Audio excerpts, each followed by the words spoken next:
juste en une phrase, vous pouvez me rappeler comment s'était passé la première fois pour moi? On avait parlé de mes troubles alimentaires et on avait déduit que j'étais très stressée et que finalement je mangeais mes émotions en fait. Alors ça vaudrait peut-être le coup que vous redécriviez là aussi en une phrase quels étaient vos troubles alimentaires. Enfin, ils sont toujours là, mais oui, c'est de l'hyperphagie, donc c'est de la boulimie non vomitive. Donc je me gave, c'est une addiction. Je me cache pour manger. Vous avez dit que depuis qu'on s'est vu, vous avez été sur la plateforme Vital et voilà. là vous avez découvert des choses. Mais vous aviez parlé, vous aviez fait le travail sur la faim. Voilà, j'ai fait le travail, donc le test de la faim, qui consiste à attendre jusqu'à ce que ce soit désagréable pour moi d'avoir faim. Et donc je me suis rendu compte que je n'avais pas faim le matin, ni toute la matinée finalement, j'ai quasiment pas faim, ça commence à arriver en fin de matinée. Et donc je mange donc quand j'ai faim et finalement dans l'après-midi j'ai pas vraiment faim si ce n'est vers la fin d'après-midi et du coup pendant le repas avec mes enfants je n'ai pas faim du tout alors qu'avant j'aurais mangé à ce moment-là je ne mange plus. Et alors c'est mieux ou c'est moins bien? C'est mieux parce que je leur ai expliqué, je leur ai dit moi j'ai pas faim donc je vais pas manger, donc faut pas vous inquiéter, tout va bien, etc. Donc ça perturbe pas le repas? Non, ça perturbe rien, je suis avec eux, je suis quand même avec eux, mais moi j'ai l'impression d'avoir un contrôle finalement, parce que vous savez que c'est une histoire de contrôle, cette histoire de troubles alimentaires, donc c'est je contrôle mon alimentation, je suis en restriction, et puis d'un coup je perds le contrôle et voilà, on y va. Or là, c'est moi qui contrôle finalement, mais vraiment ce que je me restreins pas en fait. Je suis à l'écoute de moi-même. Donc c'est vraiment quelque chose de...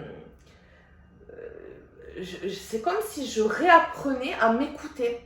Donc je suis là, j'ai pas faim, et je me dis non. Alors c'est difficile parce que j'ai encore des réflexes de me dire c'est bon les coquillettes, j'aimerais bien en manger. Et je me dis oui, c'est vrai, c'est bon. Et si j'ai faim, je peux en manger, effectivement. Enfin, j'ai pas de souci, puisque j'essaye bien évidemment de ne pas me restreindre. Mais est-ce que j'ai faim? Est-ce que là, j'ai envie d'en manger? Et je me dis non. Et il y a une phrase aussi qui résonne en moi, que m'a dit la diététicienne de Béziers, c'est « Est-ce que vous êtes la poubelle ?» Parce que je lui ai expliqué que quand je débarrasse, s'il en reste, je vais le manger. Parce que pour moi, c'est du gaspillage, et voilà. Et maintenant, je me dis, mais je suis pas une poubelle, quoi. J'ai trop d'estime pour moi-même pour, avaler des trucs.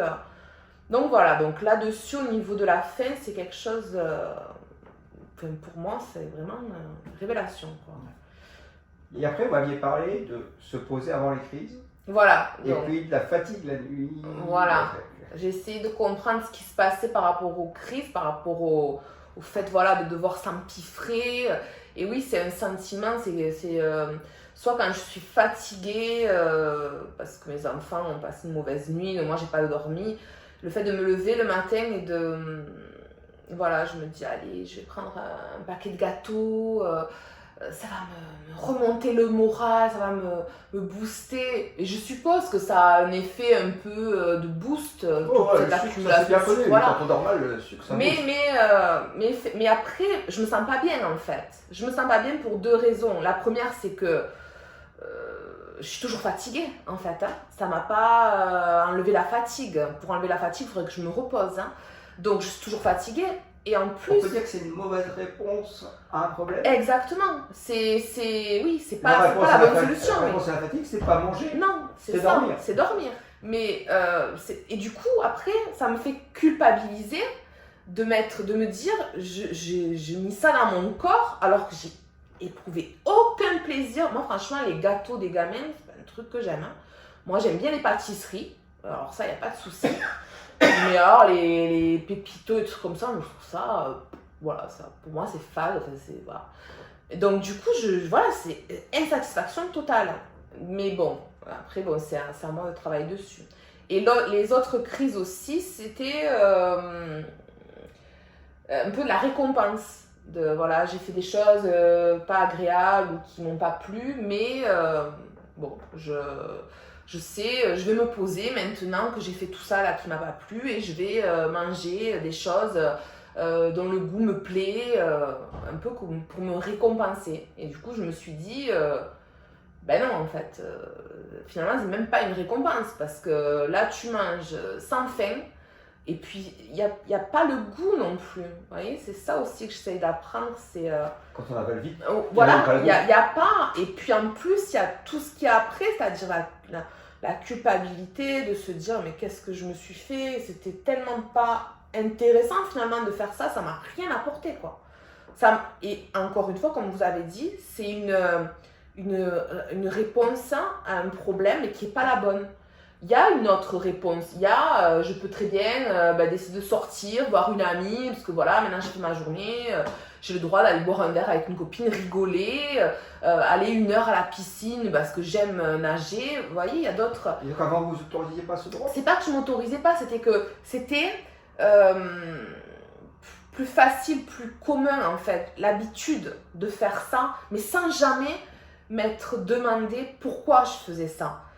Sans jamais m'être posée avant de manger pour me dire pourquoi est-ce que je mange. D'accord, oui. Oui. Est-ce que vous voyez des choses complémentaires à mettre en place? Oui, après, je suis pas guérie, quoi, mais Ça fait trop bon quand même.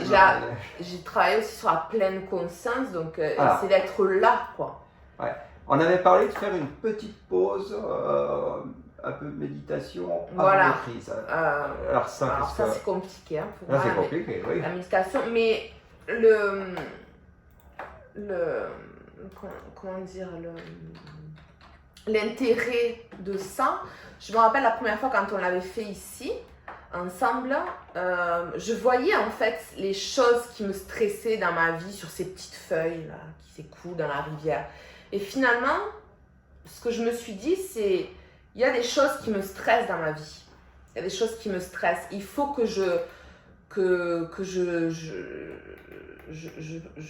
m'occupe de ça en fait. Il faut que je vois qu'est-ce qui me stresse, pourquoi ça me stresse, comment faire pour pas que ça me stresse, parce que ça me fait du mal en fait. Et ce stress, je le gère d'une mauvaise façon.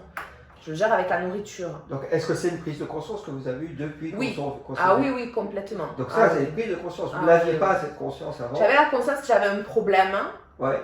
Mais j'avais pas conscience de pourquoi. D'accord. Mais là, que vous gérez le stress par la nourriture, c'est vraiment une prise de conscience. Oui. C'est quand vous m'avez dit, vous êtes stressé, vraiment ça... Oui. D'accord. Ça a percuté dans ma tête, oui. Voilà, donc bon, voilà. Après, je me suis posé d'autres questions sur ma vie, voilà. Et du coup, je suis... Du moment où je me lève, dès que je commence à m'énerver, ou être en colère, ou être stressée, maintenant, j'essaie de prendre du recul et me dire pourquoi je suis énervée, pourquoi je suis stressée, qu'est-ce que je peux faire pour pas être stressée. Donc, c'est pas de la méditation parce que j'ai du mal à me poser, à rien faire. Mais c'est respirer, vous voyez. Je vous avais donné un petit exercice. Oui, l'audio. L'audio, je vais l'enregistrer. Je l'ai réécouté quelques fois, mais c'est vrai que c'est difficile pour moi de rester posée. Mais je peux me poser juste un petit peu. Mais c'est un début, même l'audio, si vous l'écoutez que 10 secondes, voilà. Vous savez, il fait 5 minutes. Ça. Mais si vous commencez par 10 secondes, c'est 10 secondes. Mais c'est le fait de se déconnecter, vous savez, de fermer les yeux, se dire qu'est-ce qui se passe là. Je suis consciente. Ça peut être quelques secondes, c'est la prise. Voilà, je suis là en fait finalement. C'est pas se laisser aller dans le sentiment, dans l'émotion, se dire qu'est-ce qui se passe en fait. Je suis là, je suis consciente, je suis dans mon corps, je suis énervée, qu'est-ce qui m'arrive.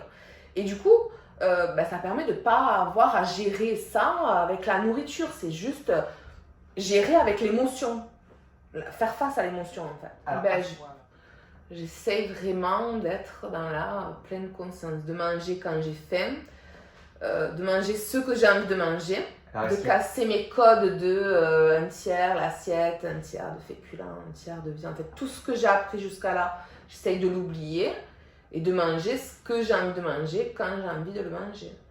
Et est-ce qu'il y a moins de compulsions alors? Ah oui, mais oui. Non, mais c'est impressionnant. Parce que c'était quand même le motif de consultation la première fois. La dernière compulsion que j'ai faite, du coup j'ai acheté des choses, j'ai préparé un drive, je suis allée, j'ai laissé le gamin à mon mari, j'ai dit j'ai des courses à faire, Je suis allée manger dans ma voiture, tac, tac, tac, j'ai mangé et je me suis dit, pourquoi tu vas manger tout en fait? Vous savez, j'avais acheté des bounties, des beignets, en fait, des tas de trucs.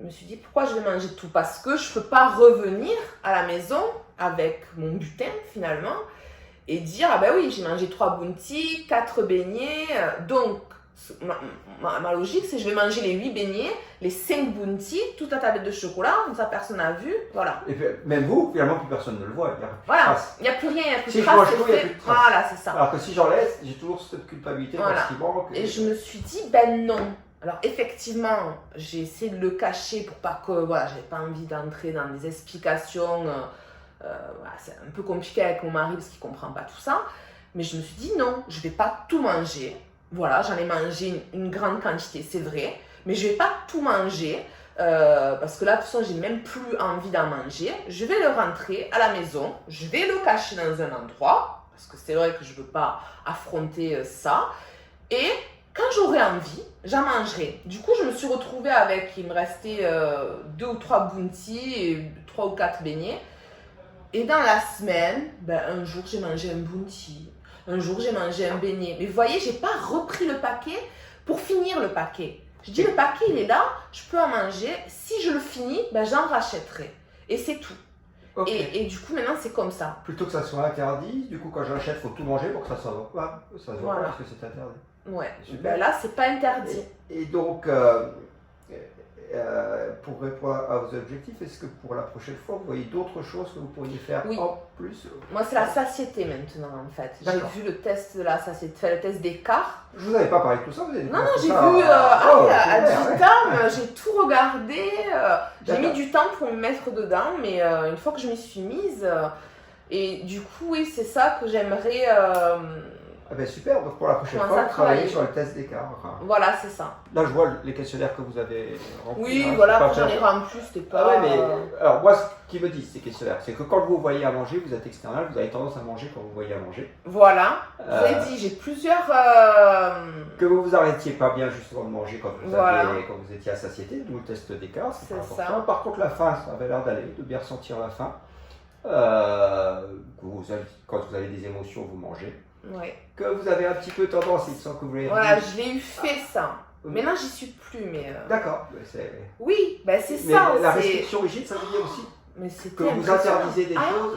Oui. Voilà. Et puis après, vous craquez dessus. Exactement. C'est-à-dire, c'est un déséquilibre finalement. C'est je m'interdis. C'est hors de question d'avoir des aliments que j'aime chez moi.